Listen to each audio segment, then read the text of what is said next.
बहुत बहुत स्वागत है आप सभी लोगों का अनुपम सोशल एरिना में। आज की क्लास का टॉपिक है हिंदू रिलीजन। तो हिंदू रिलीजन पर हम लोग बहुत ही शॉर्ट में बात करेंगे, जो कि स्टूडेंट्स के लिए कॉम्पिटिटिव एग्जाम्स के पॉइंट ऑफ व्यू से बहुत ज़्यादा इम्पोर्टेंट होता है। तो हम लोग स्टार्ट करते हैं कि in Hindu religion 4 goals have been accepted, है ना। 4 goals of life have been accepted, जिनको हम बोलते हैं पुरुषार्थ। ठीक है, तो पहला क्या है? धर्म, दूसरा है अर्थ, तीसरा है काम और चौथा है मोक्ष। ठीक है, तो लक्ष्य जीवन के हिंदू धर्म में 4 बताए गए कि किस तरह से आपको जीवन यापन करना है। तो धर्म क्या करता है? Refers to the performance of duties, आपको अपने कर्तव्यों को का निर्वहन कैसे करना है ना, नैतिकता का पालन करते हुए और धर्म पर चलते हुए अपने कर्तव्यों का पालन करना है।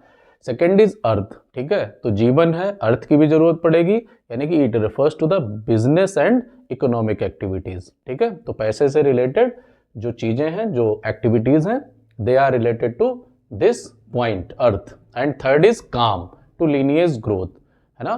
तो इसमें क्या होता है कि जो वंशावली को आगे बढ़ाने वाली चीजें हैं वो करनी होती हैं। तो तीसरा फेज ये बताया गया है। एंड फोर्थ इज मोक्ष। ठीक है, अल्टीमेट गोल ऑफ लाइफ जिसे बोलते हैं कि फाइनली क्या हमें प्राप्त करना है? मोक्ष को प्राप्त करना है, to the liberation of the cycle of life and death. जैसे बताते हैं ना कि जीवन और मृत्यु, जन्म और मरण के झंझट से छुटकारा पाना, है ना। तो फाइनली मोक्ष प्राप्त हो जाए।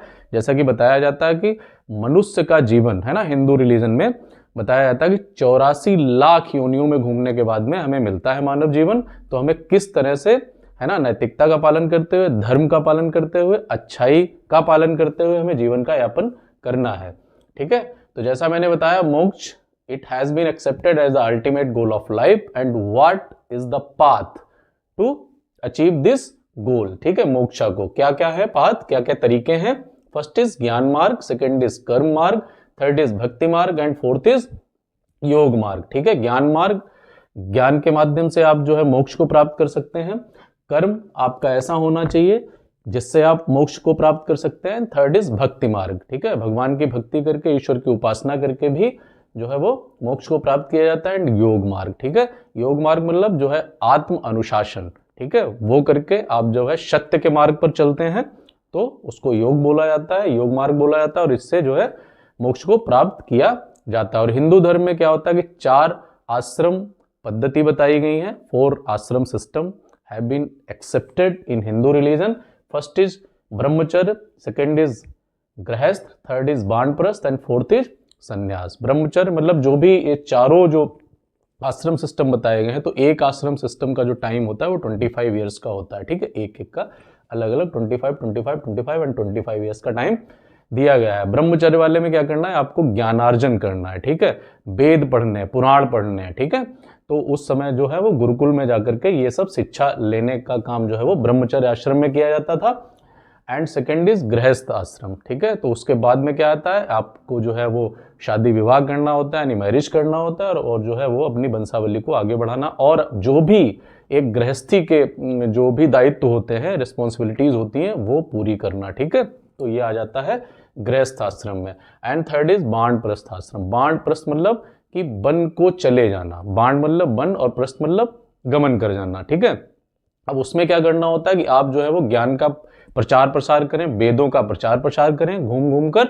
ठीक है, तो वो एक जो ब्रैकेट दिया गया है वो भी 25 ईयर्स का है, और वो किसके अंदर आता है? वानप्रस्थ आश्रम के अंदर आता है। चौथा है संन्यास आश्रम, और उसके बाद में आपको क्या हो जाना है? सन्यासी हो जाना है, यानी माया मोह, है ना, ये सब छोड़ छाड़ के क्या कर जाना है? जो है भगवत भक्ति करनी है, यानी संन्यास ग्रहण कर लेना है। ठीक है, तो इसके बाद में हम लोग बात करते हैं कुछ सैलिएंट फीचर्स हैं, यानी some important points are given here related to Hindu religion. तो इसमें क्या आता है? पहला है पॉलीथिस्टिक रिलीजन, मतलब बहुदेववादी, है ना, एक ही किसी ईश्वर की उपासना नहीं की जाती है हिंदू रिलीजन में। ठीक है, 2 या उससे भी बहुत ज्यादा जो देवता होते हैं उनकी पूजा की जाती है, इसको बोलते हैं पॉलीथिस्टिक रिलीजन।